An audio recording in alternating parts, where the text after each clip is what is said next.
नमस्कार, मैं हूं सत्यपाल और आप देख रहे हैं CWB हिंदी न्यूज। शक संवत 1947 विक्रम संवत 2082 आज माघ मास के कृष्ण पक्ष की त्रयोदशी तिथि और दिन शुक्रवार है। तदनुसार अंग्रेजी तारीख 16 जनवरी सन 2026।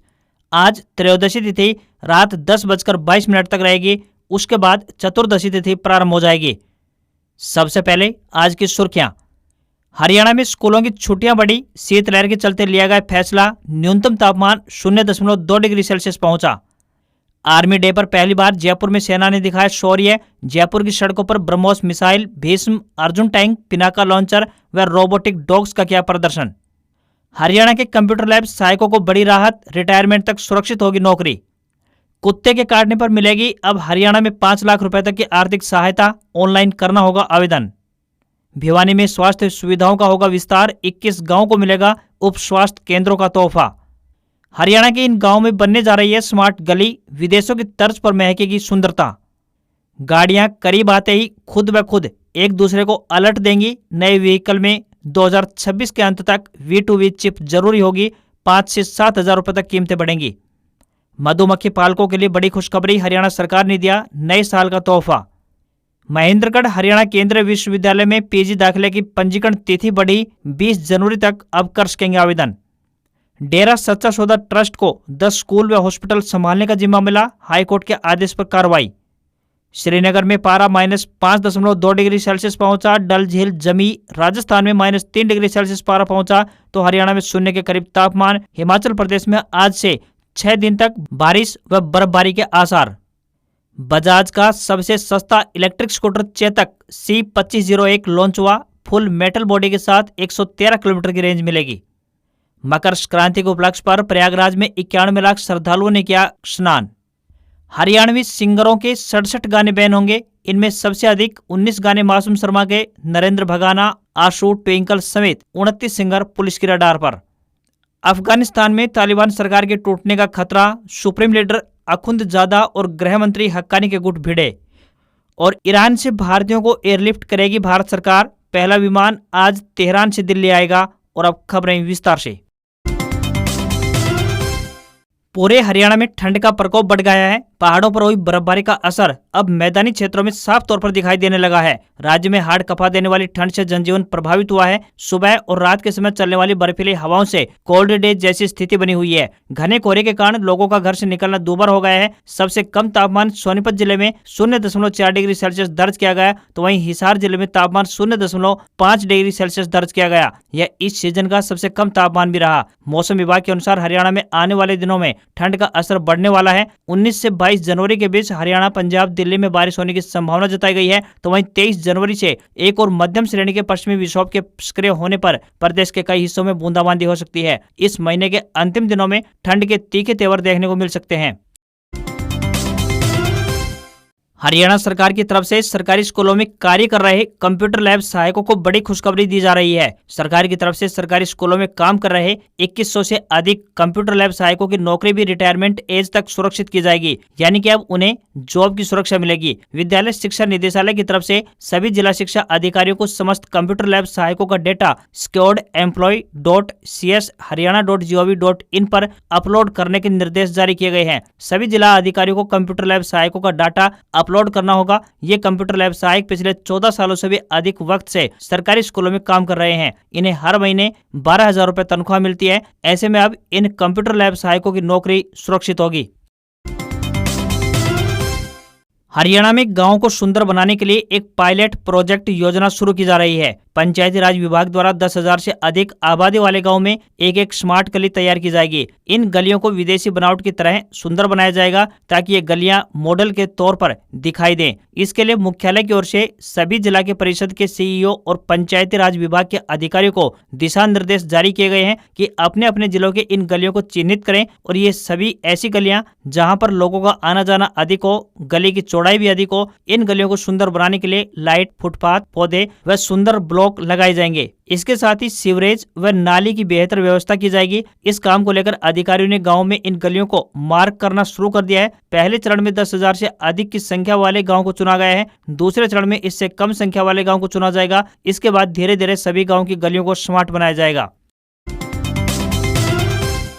हरियाणा की नायब सैनी सरकार ने प्रदेश के मधुमक्खी पालकों को आर्थिक सुरक्षा प्रदान करने की दिशा में एक ऐतिहासिक फैसला लिया है। सरकार ने भावांतर भरपाई योजना के तहत शहद का संरक्षित मूल्य 120 रुपए प्रति किलोग्राम तय कर दिया है। इस कदम से न केवल शहद उत्पादकों को उनके उत्पाद का उचित भाव मिलेगा, बल्कि उनकी आय में भी स्थिरता आएगी। योजना का लाभ लेने के लिए सभी मधुमक्खी पालकों को मधु क्रांति पोर्टल तथा भावांतर भरपाई योजना पोर्टल पर अपना रजिस्ट्रेशन करवाना अनिवार्य होगा। मधुमक्खी पालकों का भौतिक सत्यापन हरियाणा प्रदेश की सीमा के भीतर ही किया जाएगा। सत्यापन की प्रक्रिया पूरा करने की लास्ट डेट 30 जून 2026 तय की गई है। प्रत्येक मधुमक्खी बक्से पर फैमिली आईडी के लास्ट के 4 नंबर और बक्सा नंबर अंकित करना आवश्यक होगा। सरकार की इस पहल का उद्देश्य मधुमक्खी पालकों को बाजार के उतार चढ़ाव से बचाना है। इच्छुक किसान और मधुमक्खी पालक इस योजना से जुड़ी हुई किसी भी अन्य प्रकार की सहायता या विस्तृत जानकारी के लिए जिला बागवानी कार्यालय से संपर्क कर सकते हैं। इसके अलावा टोल फ्री नंबर 1800-180-2021 यानी 1800-180-2021 पर फोन करके भी इससे जुड़ी हुई अधिक जानकारी प्राप्त कर सकते हैं। साथ ही सभी पात्र मधुमक्खी पालकों से आह्वान किया गया है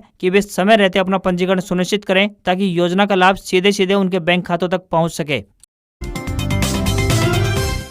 सिरसा के डेरा सच्चा सौदा के एक ट्रस्ट श्री शाह सतनाम जी अनुसंधान एवं विकास फाउंडेशन को स्कूलों और अस्पतालों सहित शिक्षा और स्वास्थ्य के 10 संस्थानों के मामलों को संभालने की अनुमति मिल गई है। सिरसा जिला प्रशासन ने पंजाब एंड हरियाणा हाईकोर्ट के आदेशों का पालन करते हुए ये फैसला लिया है। जिला प्रशासन द्वारा हाईकोर्ट के आदेशों पर जिला अटारनी से कानूनी राय लेने के बाद डेरा सच्चा सौदा परिसर में स्थित इन 10 संस्थानों का कामकाज ट्रस्ट को सौंप दिया गया है। साल 2017 में रेप के मामले में डेरा प्रमुख गुरमीत राम रहीम को लेकर कोर्ट द्वारा दिए गए फैसले के बाद हुई हिंसा के बाद पंजाब एंड हरियाणा हाईकोर्ट ने इन संस्थानों के संचालन के लिए मुख्य चिकित्सा अधिकारी यानी सीएमओ के अलावा सिरसा उपायुक्त, जिला शिक्षा अधिकारी और 2 रिटायर प्रधानाचार्यों वाली एक कमेटी गठित करने के निर्देश जारी किए गए थे और इनका जिम्मा सौंपा गया था। दरअसल डेरे के ही कई शिक्षण संस्थानों ने अब हाईकोर्ट में चल रहे इस मामले में अर्जी दायर कर कहा था कि डेरे के बैंक खाते सील हो जाने के चलते इन शिक्षण संस्थानों के शिक्षकों और अन्य स्टाफ सहित अस्पताल के डॉक्टरों और अन्य स्टाफ का वेतन जारी नहीं किया जा सकता है। ऐसे में इन संस्थानों को चलाए जाने में काफी परेशानी आ रही है। अगर समय पर यहाँ के शिक्षकों और अन्य स्टाफ को वेतन नहीं दिया गया और बिजली पानी के बिल नहीं भरे गए तो स्कूलों में पढ़ने वाले बच्चों के भविष्य के साथ खिलवाड़ होगा। हरियाणा में शीतलहर के कारण स्कूलों की छुट्टियां बढ़ा दी गई हैं। डायरेक्टरेट ऑफ स्कूल एजुकेशन ने आदेश जारी करते हुए कहा है कि अब सभी स्कूल 17 जनवरी तक बंद रहेंगे। 18 जनवरी को रविवार है। ऐसे में अब सभी सरकारी और प्राइवेट स्कूल 19 जनवरी को खुलेंगे। वहीं सीबीएसई और आईसीएसई बोर्ड के प्रैक्टिकल एग्जाम पहले की तरह ही चलते रहेंगे। बता दें कि हरियाणा में पहाड़ों की ठंड का मैदानी इलाकों पर असर होने लगा है। भारतीय मौसम विज्ञान केंद्र यानी आईएमडी के मुताबिक हिसार का न्यूनतम तापमान 0.2 डिग्री सेल्सियस दर्ज किया गया। इतना कम तापमान प्रदेश में इस सीजन में पहली बार पहुंचा है। अनुमान जताया जा रहा है कि इसमें आगे भी गिरावट दर्ज की जा सकती है। शिक्षा विभाग का कहना है कि लगातार बढ़ती ठंड को देखते हुए बच्चों की सेहत और सुरक्षा को ध्यान में रखते हुए सर्दियों की छुट्टियों का फैसला लिया गया है। इससे बच्चों को बहुत ज्यादा ठंड में स्कूल आने जाने की दिक्कत नहीं होगी। प्रदेश में तापमान 0 की ओर बढ़ गया है। ऐसे में 19 जनवरी यानी सोमवार से सभी स्कूल दोबारा खुलेंगे। हरियाणा सरकार लोगों की सुरक्षा और आर्थिक सहायता के लिए निरंतर ठोस कदम उठा रही है। इसी कड़ी में राज्य सरकार ने कुत्ते के काटने से हुई मौत या दिव्यांगता की स्थिति में पीड़ित परिवार को 5 लाख रुपए तक की सहायता राशि देने की घोषणा की है। कुत्ते के काटने पर 10,000 रुपए और त्वचा कटने की स्थिति में 20,000 रुपए की सहायता राशि प्रदान की जाएगी। सरकार द्वारा प्रत्येक पीड़ित परिवारों की सहायता के लिए सभी जिलों में कमेटियों का गठन किया गया है। राज्य के विभिन्न शहरों और कस्बों में सड़कों पर लगभग 4 लाख कुत्ते लावारिस घूमते रहते हैं। इसलिए कुत्तों पर रोक लगाने के लिए आश्रय स्थल बनाने की प्रक्रिया भी शुरू की गई है, ताकि कुत्तों के काटने से संबंधित दुर्घटना को कम किया जा सके। दीनदयाल योजना के तहत 1,80,000 रुपए वार्षिक आय वाला परिवार का कोई भी सदस्य कुत्तों, बेसहारा गाय, नीलगाय और बैल के हमले से मारा जाता है या दिव्यांग हो जाता है तो सरकार पीड़ित परिवार को 5 लाख रुपए की वित्तीय सहायता प्रदान करेगी। बशर्ते इसके लिए पीड़ित परिवार को 3 महीने के अंदर अंदर ऑनलाइन आवेदन करना होगा। हरियाणा के भिवानी जिले में स्वास्थ्य सेवाओं का बुनियादी ढांचा मजबूत करने की दिशा में एक अच्छी खबर सामने आ रही है। यहां जिला परिषद की ओर से 25 गांवों में उप स्वास्थ्य केंद्रों का निर्माण कार्य तेज गति से आगे बढ़ रहा है। इन स्वास्थ्य केंद्रों के शुरू होने पर ग्रामीणों को प्राथमिक उपचार, टीकाकरण, जच्चा बच्चा देखभाल, पोषण परामर्श और योग संबंधी जानकारी जैसी सुविधाओं का लाभ अपने घर के आसपास मिल सकेगा। यहाँ पर डॉक्टरों और आवश्यक स्टाफ की नियुक्ति होने पर लोगों को साधारण उपचार के लिए शहरों की तरफ भागदौड़ करने से भी छुटकारा मिलेगा। ग्रामीण इलाकों में गुणवत्तापूर्ण स्वास्थ्य सेवाओं को लाभ पहुंचाने के उद्देश्य से उप स्वास्थ्य केंद्रों का निर्माण कार्य करवाया जा रहा है। इससे स्वास्थ्य सुविधाओं का दायरा बढ़ेगा और मरीजों को गाँव में ही प्राथमिक उपचार सहित कई अन्य तरह की स्वास्थ्य सेवाओं की सुविधा भी मिलेगी। उन्हें छोटे मोटे उपचार के लिए अब शहरों की तरफ रुख नहीं करना पड़ेगा। जिला परिषद की ओर से भिवानी जिले के जिन 21 गाँव में अब तक उप स्वास्थ्य केंद्रों का निर्माण किया जा रहा है, उनमें पातवान, मिताथल, लोहानी, गुजरानी, नूनसर, सांगवान, गोपालवास, बहल, चांगकला, लेगा हेतवान, सिपर, मुंडाल कला, मुंडाल खुर्द, गुस्कानी, बड़सी जाटान, लोहारी जाटू, कुंडल, गागड़वास, बड़सी वन, मंढाण, मंढाणा, चंदाबास, इंदीबाली, खानक और भेरा गांव शामिल हैं। हरियाणा के 29 गायक हरियाणा पुलिस की हिट लिस्ट में आ गए हैं। पुलिस ने इन सभी के कुल 67 गानों को आपत्तिजनक करार दिया है। पुलिस के मुताबिक इन गानों में अराजकता का महिमा मंडन और गैंगस्टरों का गुणगान किया गया है, इसलिए सभी गाने बैन किए जाएंगे। इनमें सबसे अधिक गानों की बात करें तो 19 गाने अकेले मासूम शर्मा के हैं। इनके अलावा नरेंद्र भगाना और अमित सैनी रोहतकिया के 6 गाने, आशु ट्विंकल के 8 गाने और मनीषा शर्मा के 7 गाने भी बैन किए जाएंगे। अन्य सिंगरों में अंकित बालियान, गजेंद्र फोगाट, सुमित पार्था, हर्ष संधू, ढांडा न्योड़ीवाला आदि भी शामिल हैं। इन गानों को सार्वजनिक मंचों पर बजाने पर रोक लगेगी। सिंगर भी यदि अपने किसी कार्यक्रम या कॉन्सर्ट में इन गानों को गाएंगे तो उनके खिलाफ कानूनी कार्रवाई अमल में लाई जा सकती है। हरियाणा एसटीएफ के पुलिस महानिरीक्षक सतीश बालन ने कहा है कि यह पुलिस कार्रवाई युवाओं पर डिजिटल सामग्री के बढ़ते प्रभाव को लेकर चिंता के कारण की गई है। उन्होंने बताया कि गायकों, गीतकारों और रचनाकारों से बातचीत की गई है और उनसे आग्रह किया गया है कि वे हिंसा, गुंडागर्दी या हथियारों का महिमा मंडन न करें। उन्होंने आगे कहा कि ऐसी सामग्री भय फैलाती है, आपराधिक प्रवृत्तियों को बढ़ावा देती है और समाज में असुरक्षा को बढ़ाती है। डीजीपी अजय सिंघल ने गीतों के खिलाफ की गई इस कार्रवाई को समाज और युवा पीढ़ी के हित में एक महत्वपूर्ण कदम बताया है।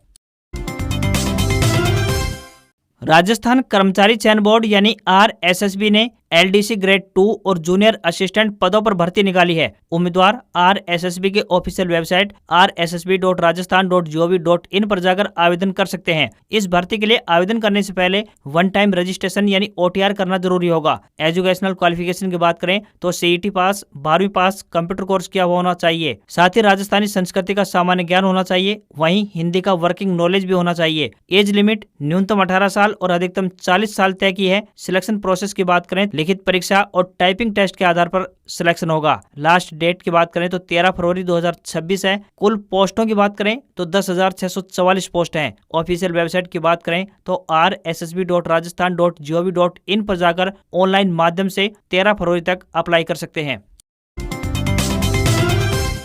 हरियाणा विद्यालय शिक्षा बोर्ड ने अध्यापक पात्रता परीक्षा 2025 को स्थगित कर दिया है। अब इस परीक्षा को जनवरी के अंतिम सप्ताह में करवाया जाएगा, जिसके लिए नई तिथि तय की जाएंगी। फिलहाल बोर्ड ने यह कदम मौसम की विषमताओं की वजह से उठाया है। हरियाणा विद्यालय शिक्षा बोर्ड अध्यक्ष डॉक्टर पवन कुमार शर्मा ने बताया कि 17 और 18 जनवरी को होने वाली एस्टेट परीक्षा को स्थगित यानी पोस्टपोन कर दिया है। अब ये परीक्षा 25 जनवरी के बाद ही तिथि तय कर करवाई जाएंगी, जिसकी घोषणा भी 1 से 2 दिन में कर दी जाएगी। फिलहाल मौसम की विषमताओं की वजह से बोर्ड ने एक कदम उठाया है। उन्होंने बताया कि परीक्षा के 1 सप्ताह पहले ही एस्टेट परीक्षाओं के लिए बोर्ड की अधिकृत वेबसाइट पर एडमिट कार्ड यानी प्रवेश पत्र जारी कर दिए जाएंगे।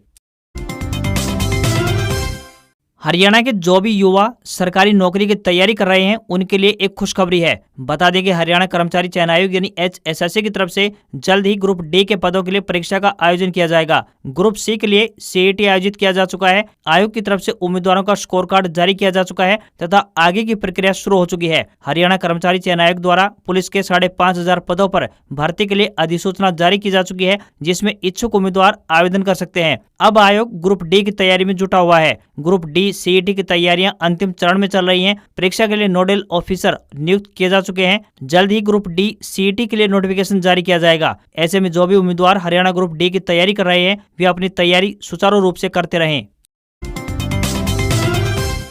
अफगानिस्तान में तालिबान के भीतर हालात ठीक नहीं है। हालात इतने बिगड़ चुके हैं कि सरकार ढहने का खतरा मंडरा रहा है। संगठन के अंदर सत्ता को लेकर खींचतान अब खुलकर सामने आने लगी है। BBC की रिपोर्ट के मुताबिक हाल ही में एक वायरल वीडियो क्लिप से इसका खुलासा हुआ। हालांकि इसकी फिक्स डेट सामने नहीं आई है। एक धड़े का नेतृत्व तालिबान के सुप्रीम लीडर हिब्तुल्लाह अखुंदजादा कर रहे हैं, जबकि दूसरा धड़ा गृह मंत्री सिराजुद्दीन हक्कानी का है। दोनों गुटों की सोच और सत्ता के इस्तेमाल को लेकर मतभेद अब संगठन की एकता पर सवाल खड़े कर रहे हैं। गौरतलब है कि तालिबान ने अगस्त 2021 में अमेरिकी सेना की वापसी के बाद राजधानी काबुल पर कब्जा कर लिया था। तब से सत्ता पर पूरी पकड़ के दावों के बीच अब सामने आ रहे संकेत बताते हैं कि तालिबान के भीतर की दरारें अब और अधिक गहरी होती जा रही हैं। लेकिन तालिबान इन सब से परे हमेशा से ही इन मतभेदों से इनकार करता आ रहा है।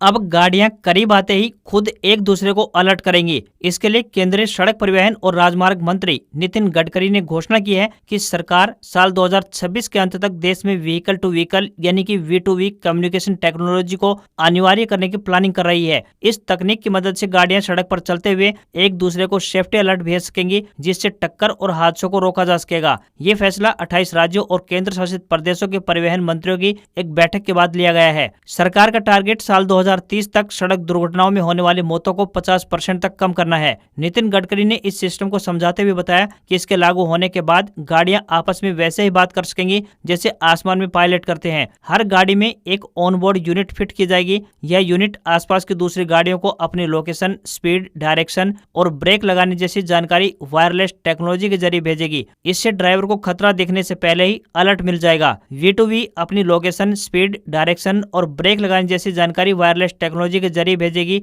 इससे ड्राइवर को खतरा दिखने से पहले ही अलर्ट मिल जाएगा। V2V टेक्नोलॉजी उन हालात में सबसे ज्यादा कारगर साबित होगी जहां कैमरा या फिर रडार काम नहीं कर पाते। विजिबिलिटी कम होने पर भी पीछे वाली गाड़ी को पता चल जाएगा कि आगे वाली गाड़ी ने अचानक ब्रेक लगाए हैं। साथ ही अंधे मोड़ या फिर इंटरसेक्शन पर सामने से आ रही गाड़ी का सिग्नल पहले ही मिल जाएगा। वहीं अगर सड़क पर आगे कोई गाड़ी खराब खड़ी है तो दूर से ही ड्राइवर को उसका अलर्ट मिल जाएगा। गाड़ियों में लगने वाली ऑनबोर्ड यूनिट की कीमत 5,000 रुपए से लेकर 7,000 रुपए के बीच होने का अनुमान लगाया गया है। शुरुआत में इसे नई कारों, बसों और ट्रकों के लिए अनिवार्य किया जाएगा। बाद में पुरानी गाड़ियों में भी इसे अलग से लगवाने का नियम आ सकता है। आजकल कई कारों में एडास यानी एडवांस ड्राइवर असिस्टेंट सिस्टम आता है, जो कि कैमरा और सेंसर पर निर्भर करता है। यह सिर्फ वही देख सकता है जो कैमरे के सामने है। वहीं V2V तकनीक वायरलेस सिग्नल पर काम करती है, यानी अगर आपके आगे एक बड़ा ट्रक चल रहा है और उसके आगे कोई खतरा है तो एडास उसे देख नहीं पाएगा, लेकिन V2V के जरिए आगे आने वाली गाड़ी का सिग्नल भी ट्रक के पार आपकी कार तक पहुंच जाएगा। बजाज ऑटो की सब ब्रांड चेतक इलेक्ट्रिक ने अपना सबसे सस्ता e scooter Chetak C2501 Bharat में लॉन्च कर दिया है। कंपनी का दावा है कि इलेक्ट्रिक स्कूटर एक बार में फुल चार्ज होने पर 113 किलोमीटर तक चलता है और इसे सिर्फ 2.5 घंटे में 80% तक चार्ज किया जा सकता है। नई चेतक C2501 में बजाज का नया चेसिस फ्रेम इस्तेमाल किया गया है, जिसमें बैटरी पैक फ्लोरबोर्ड के नीचे है। इससे ई स्कूटर में 25 लीटर तक का अंडर सीट स्पेस मिलेगा। कंपनी ने इसकी एक शोरूम कीमत 91,399 रुपए रखी है। इसकी बुकिंग शुरू कर दी गई है और आने वाले हफ्तों में यह शोरूम्स में अवेलेबल होगा। भारत में ये स्कूटर TVS iQube और Ola S1X को टक्कर देता हुआ दिखाई देगा। बजाज ने इस मॉडल का वजन पुराने चेतक के अपेक्षा लगभग 20 किलो कम कर दिया है। इसका वजन अब 108 किलोग्राम हो गया है। हल्का होने की वजह से यह सिंगल चार्ज पर बेहतर माइलेज यानी कि रेंज देने में अब सक्षम हो चुका है। ये स्कूटर 6 कलर ऑप्शन के साथ बाजार में अवेलेबल होगा। कंपनी का दावा है कि एक बार फुल चार्ज करने पर स्कूटर 113 किलोमीटर की रेंज देगा। इसके साथ 750 वाट का ऑफ बोर्ड चार्जर मिलता है। कंपनी का दावा है कि स्कूटर मात्र 2 घंटे 25 मिनट में 0 से लेकर 80% तक चार्ज हो जाता है, जबकि फुल चार्ज होने में 4 घंटे लगेंगे। आज खबरों में इतना ही। देखते रहिए आपका अपना हरियाणा का सबसे बेहतरीन news channel CWB Hindi news. नमस्कार। इसी आशा के साथ आपका दिन शुभ रहे।